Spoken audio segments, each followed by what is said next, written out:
Hello everyone, welcome to my Ghostbusters Remastered, professional difficulty, no upgrade walkthrough, and this is the cemetery level, which is the final level of the game, and it's definitely a lot better than Return to Hotel Sedgwick and the Lost Island level, because, you know, the enemy types that it does give you are pretty diverse. You know, you get these grave crawlers, you get grave fiends, you get cultists, you get cultist summoners, you get stone angels, and they're utilized properly in this level. Even still, though, I still kind of wish there were more enemies to fight. Because, I mean, all of the ghosts that the Ghostbusters have captured inside their containment unit have escaped. And they're all heading to that mausoleum, but I would just be more happy with this level if you could fight some of those ghosts again, and that the encounters were randomized, so that every time you did this level, the ghosts that you were encountering were different each time, and therefore you would just get all these different arrangements of enemies, and it would probably be very challenging and very memorable. But I guess, you know, they didn't really think about it at the time, or, you know, maybe it would just present with a lot of problems, because what if you had this one combination that would actually cause the game to crash, or, I don't know, like, that would actually prove to be very broken for the section. That's definitely one of the main reasons why this level is just playing it very safe, while still providing as diverse of an enemy arrangement as it can. And we haven't really seen these cultist ghosts ever since that one in the library level, and now they're reintroducing them in higher numbers in this cemetery level. Wonder why that is. But just do the classic Ghostbusters thing that you've been doing this whole game. Freeze them with the stasis stream, tether them with the slime tether, and then just wrangle them into the trap. Simple.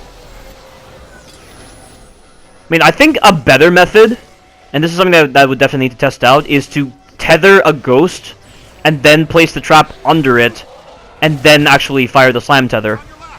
That way, you're not having to run the risk of the ghost just moving all over the place. And that way you don't have to waste time freezing these enemies with the stasis stream. Because these cultist ghosts take quite a while to be frozen by the stasis stream. And they love to run off to some empty area every single time. But I guess that's for a good reason, because these enemies do a lot of damage with their attacks. They have a very fast projectile attack, and then they have a slower projectile attack that does even more damage. And then the cultist summoner is not that much of a threat, he's just more of a nuisance, and he leaves himself incredibly open when he's trying to summon those skulls. You don't even need to use the stasis stream on them, you can just use the slime tether, and you'll just get caught into the trap. And for this part here, there's a bunch of grave fiends that will randomly generate from these walls. This is the only random part of the game, but it's not a random part that just makes it bullcrap, it's just a random part that makes it different. Not really fun, but just different. And once we get to this point here, the grave monster will spawn.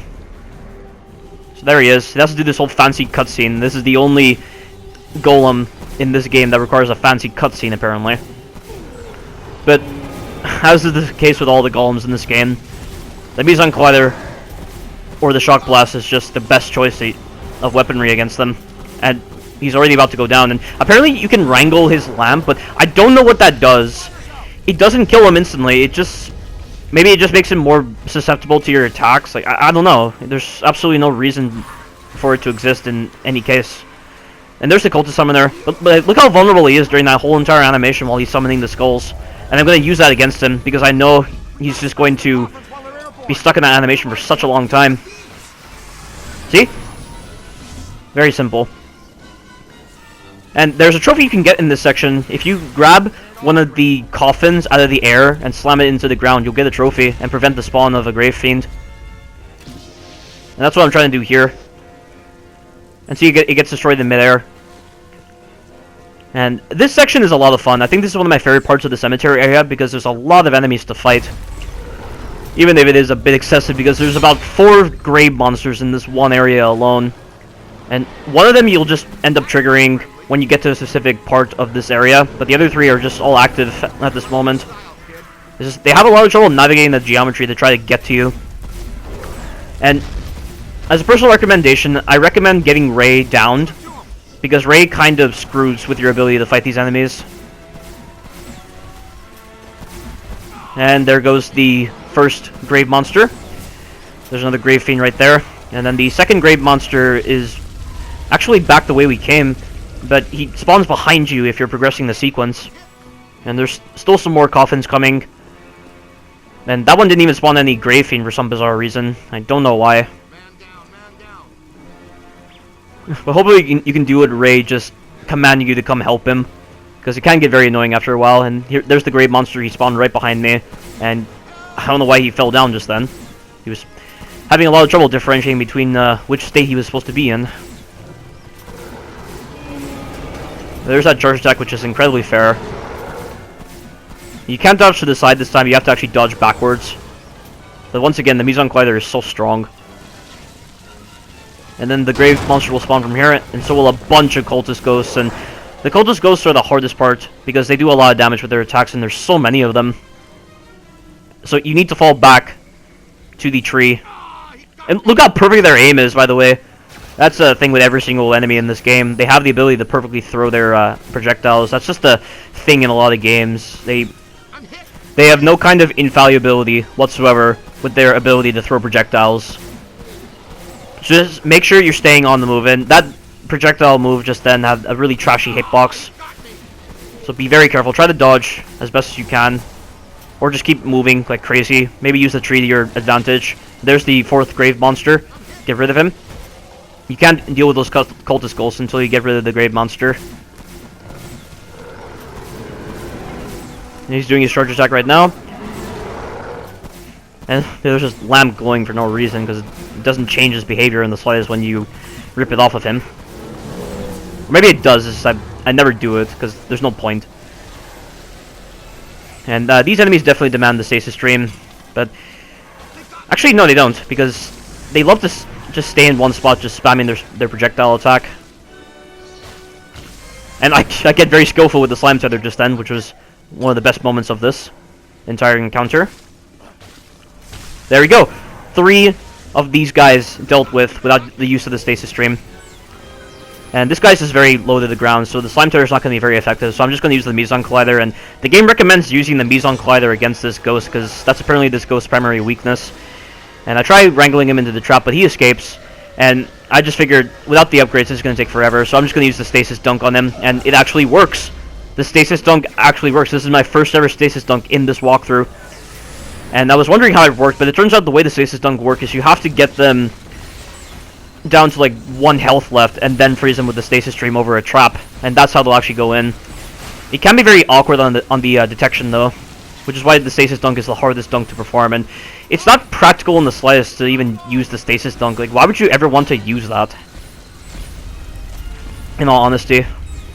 And this right here, I'm just going to rush the encounter. There's going to be a bunch of enemies that spawn in front of me, and a bunch of portals. But I didn't want to prolong this encounter any longer. I just wanted to get to the part where the Stone Angels appear, because that part where the Stone Angels appear is very difficult. It's very random as to whether you're going to struggle with this or not. But deal with the guys who try to follow you, and then you'll have to deal with the Stone Angels once Ray actually revives himself. There's still more of these guys coming, and the encounter's about to begin now. And here they come.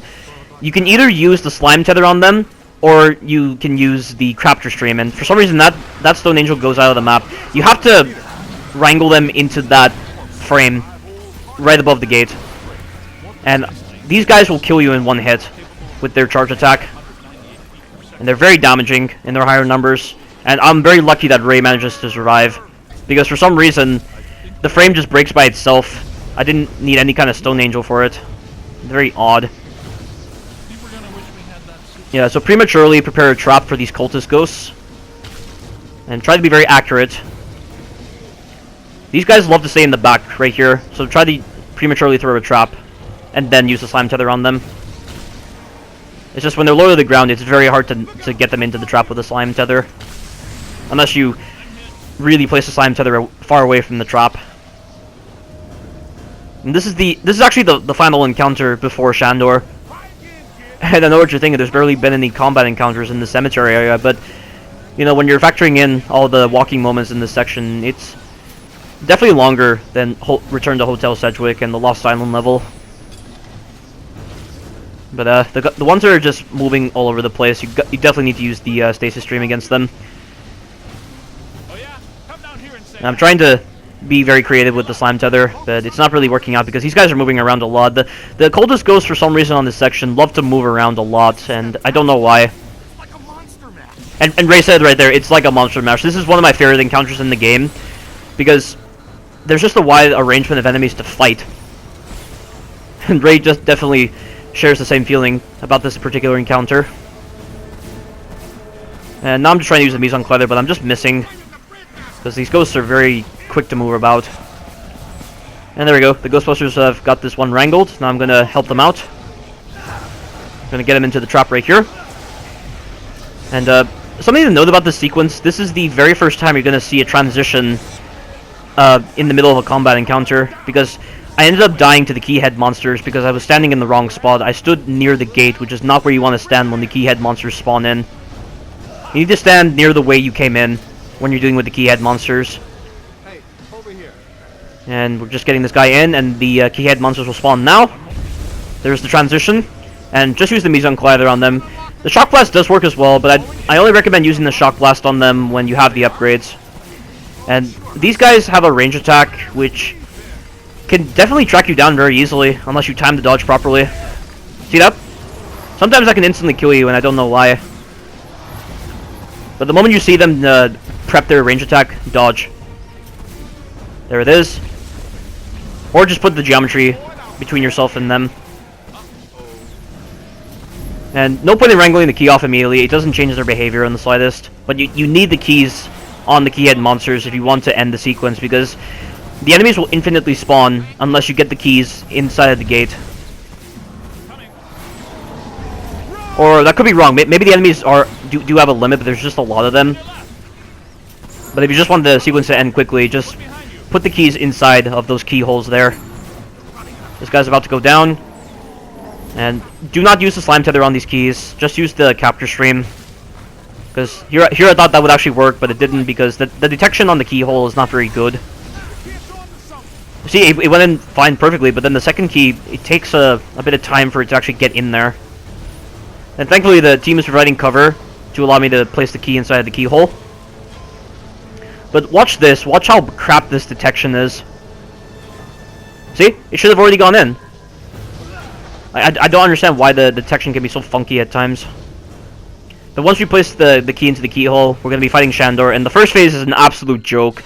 Use the slime tether to open up these crystals, and then fire a boson dart. And then repeat the same thing with the other 3 crystals. Like, Shandor never tries to attack you. He has no kind of attack in this first phase. It's just a bunch of flying skulls. And it doesn't matter where you hit these crystals. Regardless of where you hit them, the crystal will always break. And then right here, all of the Ghostbusters need to have their capture stream on Shandor to begin the next phase. And the next phase is not so bad. Shandor is still pretty easy on a no upgrade run. I thought I was going to struggle with this fight, but the mise en collider is still very powerful against Shandor. And when he drops down like that, he's going to always go into the center. You got to destroy these pedestals here because they regenerate his health and they shield him.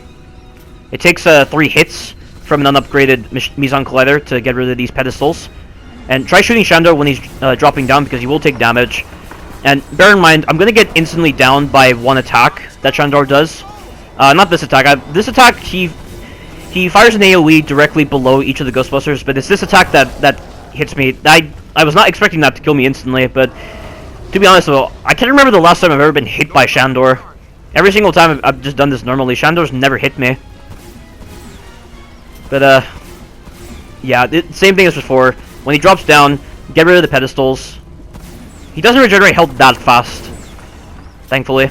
And on the PS4 version, he transitions between the different points in the arena quickly. And watch out for the tornado attack. That's an attack I barely see, because I'm pretty sure the fight would have already been done by now with the fully upgraded mise en collider.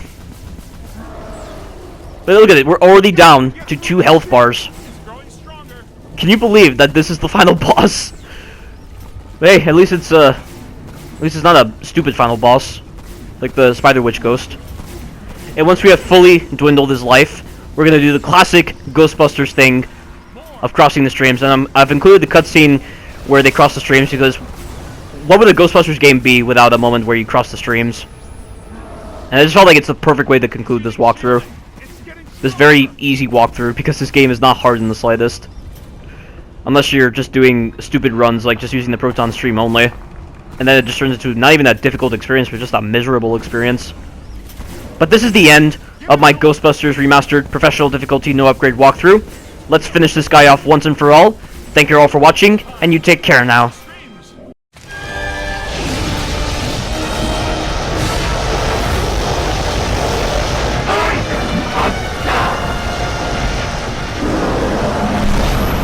Gods for breakfast. I'm deactivating the cross-stream governor. I never thought I'd say this again. Cross the streams!